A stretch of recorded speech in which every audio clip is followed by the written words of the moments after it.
രാജ്യത്തെ നടുക്കിൽ ഗോദ്ര തീവെപ്പ് നടന്നിട്ട് ഇന്ന് 10 വർഷം തികയുന്നു. മതേതര ഇന്ത്യയുടെ എക്കാലത്തെയും വലിയ കളങ്കമായ ഗുജറാത്ത് കലാപത്തിന് വഴിമരുന്നായ സംഭവമായിരുന്നു ഗോദ്ര കൂട്ടക്കൊല.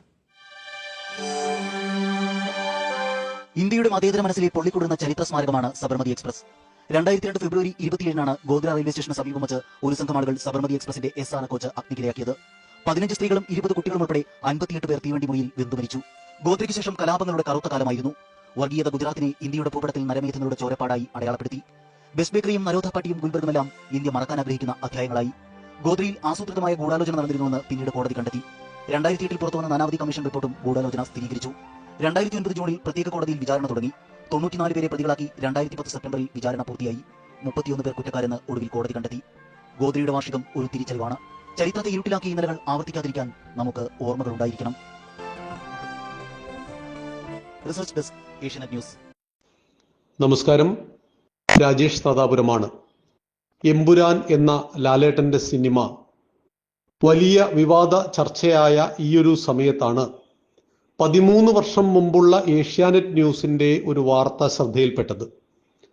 2002 ഗോദ്രയിൽ 59 രാമസേവകരെ, 58 അല്ല 59 രാമസേവകരുടെ മരണത്തിനിടയാക്കിയ തീവെപ്പ് എമ്പുരാൻ പറയുന്നു അത് സ്വമേധയാ സംഭവിച്ചതാണ് എന്ന്.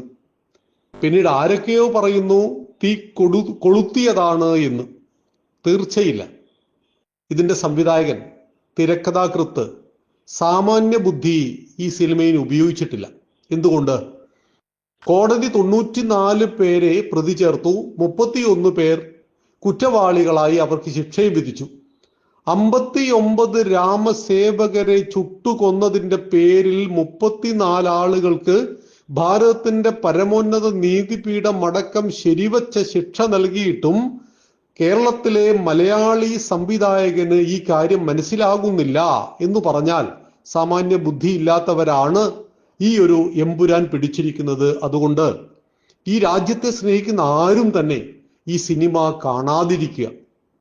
കാരണം വിവാദങ്ങളുണ്ടെങ്കിൽ സിനിമ വിജയിക്കും, സ്വാഭാവികമാണ്. പക്ഷേ നമ്മുടെ പണം കൊടുത്ത് രാഷ്ട്രവിരുദ്ധമായ ഒരു സിനിമയ്ക്ക് മറ്റൊന്നിനും നാം പണം ചെലവഴിക്കാൻ പാടില്ല.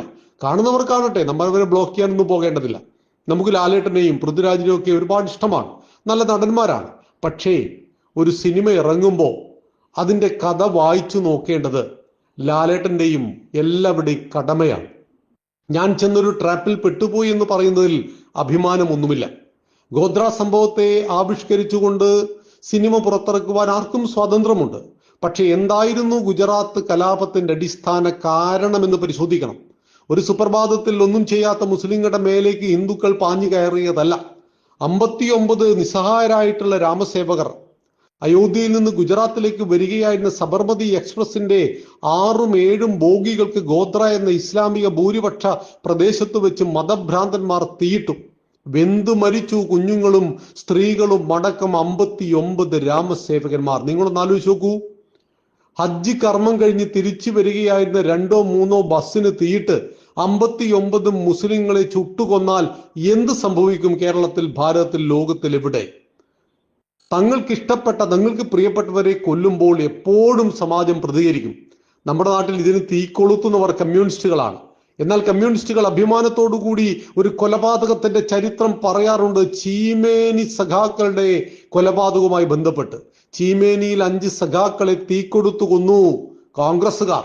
അതിൽ പ്രതികളായ ഒരുത്തനെയും കമ്മ്യൂണിസ്റ്റ് പാർട്ടി ബാക്കി വെച്ചിട്ടില്ല. 13ഓളം ആളുകളെയാണ് അതിന്റെ പേരിൽ കൊന്നുകളഞ്ഞത് എന്ന് അഭിമാനത്തോടു കൂടി കമ്മ്യൂണിസ്റ്റുകൾ പറയാറുണ്ട്.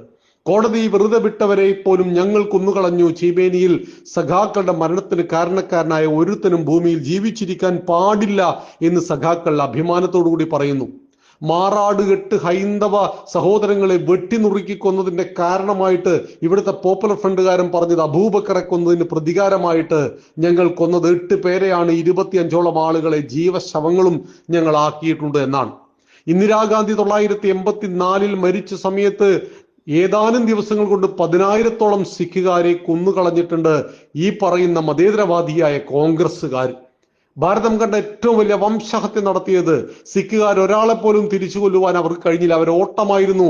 ഡൽഹിയിലും മുംബൈയിലും അവരെ കൂട്ടത്തോടുകൂടി കുരുതി നടത്തിയത് കോൺഗ്രസ് ആയിരുന്നു. അന്നൊക്കെ അവർ പറഞ്ഞ കാരണം തങ്ങൾക്ക് പ്രിയപ്പെട്ടവരെ കൊന്നാൽ തങ്ങൾ തിരിച്ചടിക്കുമെന്നായിരുന്നു. 59 രാമസേവകരെ, യാതൊരു തെറ്റും ചെയ്യാത്തവരെ, യാതൊരു പ്രകോപനവും സൃഷ്ടിക്കാത്തവരെ, അയോധ്യയിൽ രാമക്ഷേത്രം കണ്ട് തിരിച്ചു വരികയായിരുന്ന ഈ പാവങ്ങളെ പച്ചക്ക് തീക്കിട്ട് ഇസ്ലാമിക തീവ്രവാദികൾ കൊന്നപ്പോ കയ്യിൽ കിട്ടിയ ആയുധവുമായിട്ട് ഹിന്ദുക്കൾ തെരുവിൽ ഇറങ്ങിയിട്ടുണ്ട്. അതൊരു വൻ കലാപമായിട്ടുണ്ട്. ആയിരക്കണക്കിന് ആളുകൾക്ക് ജീവൻ നഷ്ടപ്പെട്ടിട്ടുണ്ട്. 94 പേർ വെടിവെപ്പിൽ മരിച്ചിട്ടുണ്ട്.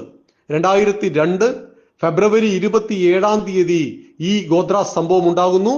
28 കലാപം തുടങ്ങി. 1 മാർച്ച് 1 അത് നിയന്ത്രിക്കുവാൻ നരേന്ദ്രമോദി എന്ന അന്നത്തെ മുഖ്യമന്ത്രി കഴിഞ്ഞു. ആർമിയെ ഇറക്കി. 94 പേർ വെടിവെപ്പിൽ മരിച്ചു, പോലീസ് വെടിവെപ്പിൽ എന്ന് പറഞ്ഞപ്പോൾ അതിൽ ഭൂരിപക്ഷവും ഹിന്ദുക്കൾ തന്നെയായിരുന്നു. 10% മാത്രമേ ഗുജറാത്തിൽ മുസ്ലിങ്ങളുള്ളൂ. 90% ഹിന്ദുക്കളാണ്. അപ്പൊ 10%വും 90%വും തമ്മിൽ സംഘർഷമുണ്ടാകുമ്പോൾ സ്വാഭാവികമായിട്ട് 90%-നായിരിക്കാം വിജയം. എന്നാൽ മരണത്തിന്റെ കണക്ക് കൃത്യമാണ്. 706 മുസ്ലിങ്ങളാണ്, 303 ഹിന്ദുക്കളും കൊല്ലപ്പെട്ടിട്ടുണ്ട്, 94 പേർ പോലീസ് വെടിവെപ്പിലും മരിച്ചിട്ടുണ്ട്. ഇത് വിവരാശ പ്രകാരമുള്ള കണക്കാണ്. ആയിരക്കണക്കിന് ആളുകൾ മരിച്ചു. അവരുടെ മതവും ജാതിയും 23 വർഷങ്ങൾക്ക് ഇപ്പുറം നാം പരിശോധിക്കേണ്ടതില്ല. എന്നാൽ എമ്പുരാൻ പരിശോധിക്കുന്നു. ഇവിടുത്തെ കമ്മ്യൂണിസ്റ്റുകൾ ഇപ്പോഴും പറയുന്നു ഗർഭസ്ഥ ശിശുവിനെ ശൂലത്തിൽ തറച്ചു എന്ന്. അങ്ങനെ ഒരു സംഭവമേ അവിടെ നടന്നിട്ടില്ല. ഈ തെറ്റായ പ്രചരണം നടത്തിയ ടീസ്റ്റ സെദൽവാദിനെ കോടതി ശിക്ഷിച്ചു. മനസ്സിലാക്കണം, അത് ഒരു കലാപം ഉണ്ടാകുമ്പോൾ അവിടെ ക്രൂരമായ കൃത്യങ്ങൾ പലതും ഉണ്ടാകും. എന്നാൽ 2.5 പതിറ്റാണ്ടായിട്ട് ഗുജറാത്ത് ശാന്തമാണ്. ഗുജറാത്തിലെ ജനങ്ങൾ ഹിന്ദുവും മുസ്ലിമും ക്രിസ്ത്യാനിയും ഏകോദര സഹോദരങ്ങളായി ജീവിക്കുന്നു. BJP മൃഗീയ ഭൂരിപക്ഷത്തിൽ വീണ്ടും അവിടെ അധികാരത്തിൽ വരുന്നു. നരേന്ദ്രമോദിയിലും BJPയിലും മുസ്ലിങ്ങൾ സ്നേഹിക്കുന്നു, വിശ്വസിക്കുന്നു. 2002 പറ്റിയ അബദ്ധം ഇനി ആവർത്തിക്കാതിരിക്കുവാൻ എല്ലാവരും ശ്രദ്ധിക്കുന്നു. 22 വർഷം കഴിഞ്ഞതിനു ശേഷം എമ്പുരാൻ കേരളത്തിൽ നമ്മളെ പഠിപ്പിക്കുന്നത് നിങ്ങൾ ഇതൊന്നും മറക്കരുത്. ഗുജറാത്തികൾ മറന്നാലും മലയാളിയായ മുസ്ലിം ഇത് മറക്കരുത്. അവന്റെ ഉള്ളിലേക്ക് വിഷവിത്തിനെ ഇട്ട് കൊടുക്കണം, അവനെ ഭീകരവാദിയാക്കണം. ഇവിടെ മുസ്ലിമായി ജീവിക്കുവാൻ പറ്റില്ല എന്ന് അവന്റെ മനസ്സിനെ പഠിപ്പിക്കണം. അങ്ങനെ എന്ത് ക്രൂരതയാണ് ഈ പൃഥ്വിരാജ് സംവിധായകൻ ഈ നാടിനോട് ചെയ്തത്, തിരക്കഥാകൃത്ത് ഈ നാടിനോട് ചെയ്തത്. നമ്മൾ ആരും അംഗീകരിക്കുന്നില്ല, ഒരു കലാപത്തെ, ഹത്യയെ നമ്മൾ ആരും അംഗീകരിക്കുന്നില്ല. എന്നാൽ അങ്ങനെ സംഭവിച്ചു പോയിരിക്കുന്നു.